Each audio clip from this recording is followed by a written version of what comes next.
Hello everyone, welcome to another episode of TCG Talk, back today with another video. And in today's video, we're going to be on episode 5, I believe, of our How to Arakni series, where we're going to be talking about deck building principles. Originally, this was going to be my budget deck tech, but really I want to go over the deck building principles first.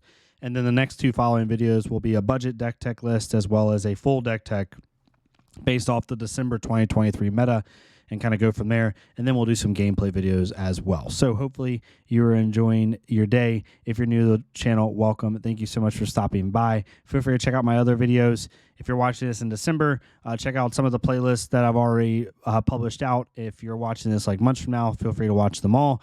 Hopefully you enjoy them. Give me your feedback. Let me know what you think. If you're a long-standing supporter, thank you so much as always. Feel free to check out the Patreon and the Discord down below for access to a really great community, and hopefully you can learn some more about Flesh and Blood. So we'll get into this. So deck building principles, I brought up my current deck list that I'm messing around with just to kind of talk through the deck building principles. I was going to do like a 1, 2, 3, 4, 5, but really I feel like it looks better if I just show you the deck while talking about it. This is not going to be as super in-depth. This is not meant to go like card by card, talk everything. This is meant to kind of give you the baseline parameters of what you have to have or what you have to think about when you're building your first Arakni deck. So the first thing is daggers and contracts, right? Arakni has access to a lot of different contract cards and a lot of different daggers. So when it comes to daggers, he has access to Spider's Bite, which gives -1 to attack action cards, the next attack action card defending. Nerve Scalpel gives -1 to reaction cards defending after it hits. You have Scale Peeler, which affects equipment in the same way. And then you have another one called Orbital Cast, which affects non-attack action cards. You have to figure out which ones is best for you per the meta. A lot of stuff, even though, yes, Spider's Bite and Nerve Scalpel typically are the two main daggers that are used, it really depends on the meta. Like right now, I think there's a lot of, Bravo's very annoying. There's going to be a lot of Warrior coming up in the new set and a lot of Brute, all of which have really good equipment blocks. So something like Scale Peeler might be really a lot more useful into those decks than something like Nerve Scalpel. If you're playing against a Dorinthia, Spider's Bite does nothing, right? So swap that out, put in Scale Peeler. If you're playing against a Bravo, then maybe you want to keep, maybe you want to swap your Nerve Scalpel then for your Scale Peeler so you can prevent them from having effective equipment blocks on big attacks. It all depends. Make sure you tailor your daggers to what you think the meta is going to be. If you're not sure, if you're new to the hero and you're just not 100% sure on how to make that call, go with Spider's Bite and Nerve Scalpel. Those are your biggest ones, but I just want to keep that in mind. The next thing I want to kind of bring up, it's a very minute point, but I wanted to talk about it, is Flick Knives versus Streak Razors. Generally, Flick Knives is the better arm piece. However, in aggro matchups, Streak Razors, I think, is better because it blocks for 1. They both block for 1, but Streak Razors doesn't go away when it blocks. So you're able to use that block value earlier in the game without having to lose your arm piece, whereas Flick Knives just breaks the first time you block with it. So these can be good in different situations. Understand that Streak Razors is better into the fast aggro matchups. Flick Knives is better into the slower to mid-range matchups, and you make your call based off that. You don't have to have both in your deck. I do, but it's just a thought process. If you had to pick one, generally pick Flick Knives. Then we go into the actual deck principles. So the next one is contract cards. Like we talked about in episode 2 of this series, every contract has a different contract, right? It banishes a different type. It gets silver for banishing a certain type of card. Annihilate the Arm gets silver for banishing attack actions. Leave No Witness gets silver for banishing red cards. Plunder the Poor gets silver for banishing cards 1 cost or less, so on and so forth. You need to pick the contract cards that are best for your meta. If we're in a meta 3 months down the road with heavy hitters where Warrior is just killing it, right? Specifically weapon-based warriors, then Annihilate the Armed might not be that good. You might only want to run it at red because it's not going to be as impactful at hitting silver. It might be that Slay the Scholars ends up being the most impactful contract card you can have. If we get into a high aggro meta with Dromai and Fi and Katsu, kind of how we are now, Azalea, then cards like Leave No Witnesses and Plunder the Poor are the most useful. So you need to tailor it depending on what the meta is, which is the flexibility of Arakni. However, generally, you want to look at Annihilate the Armed and Slay the Scholars.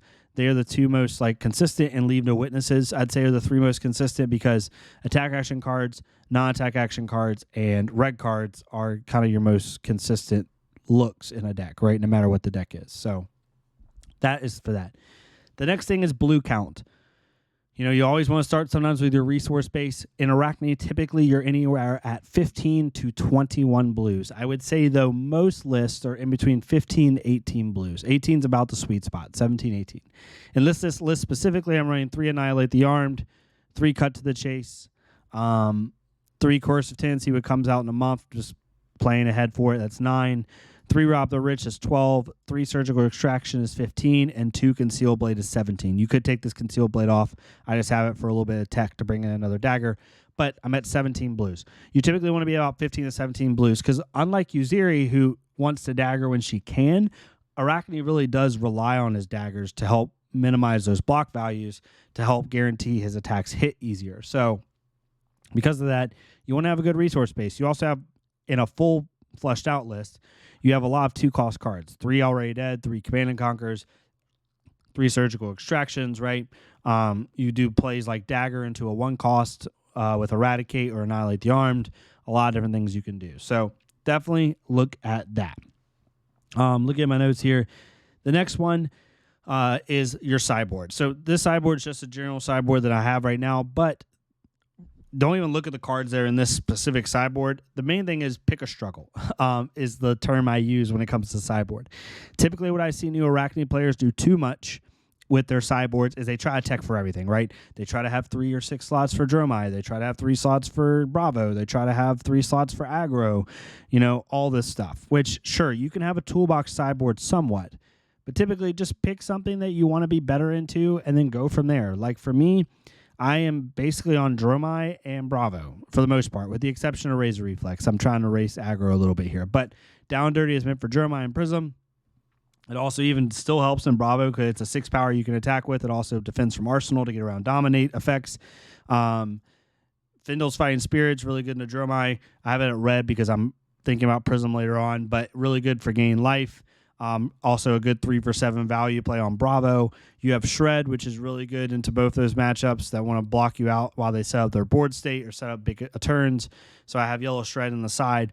I'm typically teching for those 2 matchups. Everything else you kind of just got to go with, right? Don't over tech too much in the sideboard for basically everything. Try to pick something that you really want to be able to be better into and then go for that. I personally, in my sideboard, don't want to tech for more than 2 matchups. Once you start doing that, you're muddying up your sideboard.